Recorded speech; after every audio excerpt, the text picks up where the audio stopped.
Hi, everybody, and welcome to the Wicked Bee of the West YouTube channel. My name is Dr. Stephanie Diana Eubank.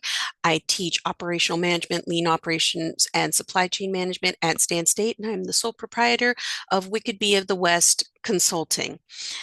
So, I want to touch on a rather serious issue that has been perpetuating through not just business as a whole, but operationally as far as how it affects overall operations of a business.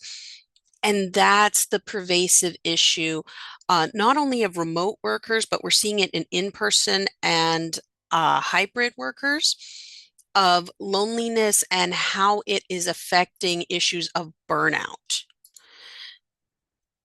We're seeing specifically emotional and psychological isolation as it's researched within business, reflecting in the internal experience, not just again in remote work, but we're seeing it in hybrid and in-person work as well. And this actually can increase feelings of anxiety, burnout, and this overall reduces motivation and productivity in the workplace.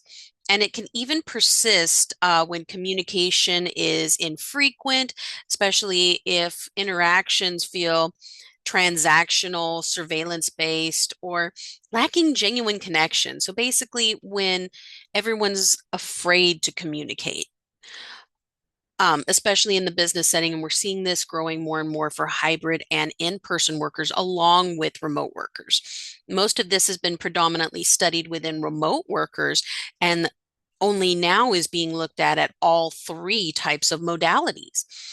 And in recent reviews of the research, there's growing evidence that uh, reduced in-person connection and weak social structures even in person within work and how we're dealing with organizational culture, both in person, remote, and hybrid, can create emotional strain and depressed performance.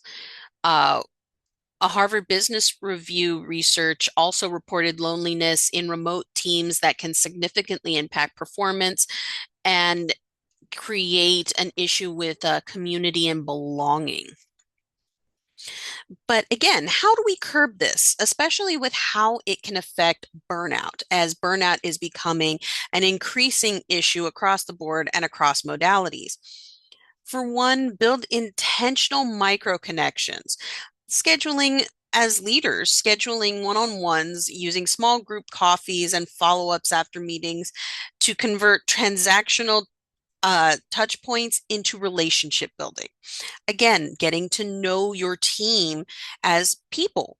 And I recommend those who are in non-managerial roles to do that also, not just with leadership to help curb their isolation and any way that this form of isolation can become professional isolation, but also in connecting with other coworkers outside of their division or outside of their department and even internal inside their department, again, to help have more of that authentic communication. Also, tell teammates and managers which formats help you feel more supported because not everybody likes an instant message on Teams or a call or a video chat. Some people have a difference or may feel that a video chat is very intimidating, especially if it's no notice and wanting cameras on. These sort of things can actually increase anxiety within your team. So again, initially reaching out to your team and asking, hey, how do you prefer to be contacted on little things and status versus more important in meetings? And again, set boundaries, humane boundaries, define notification windows, recovery time, and align these with norms to reduce chronic stress, such as specifically having what I've noticed called block out time, where basically this is quiet or quiet time, specifically where you're not taking any calls, you're just doing your work and having uninterrupted quiet time. We especially see this with really benefiting neurodivergent workers, both in person, remote, and hybrid, because it reduces the interruption rage that can occur with constant interactions versus productivity design time. And Leveraging weak tie networks to participate in communities or practice. And by weak ties, these are associated with a higher satisfaction of belonging. So again, companies encouraging more interaction with the community, more volunteering, not just internally, but externally. And use reflective practices, mood check-ins, giving space and encouraging self-care practices like journaling or making sure to take your breaks versus an organizational culture of trying to push through everything and not considering the human being. When employees don't feel like there's a work-life balance, this can quickly create numerous mental health issues in the workplace that end up having a trickle down effect across an organization. And specifically, what leaders can do to help mitigate these issues, not only in their teams, but in themselves. Also, again, making sure that you're doing work to design belonging and intentional communications. So, you're fostering community, fostering that interpersonal communication and relationship building versus just task oriented communications.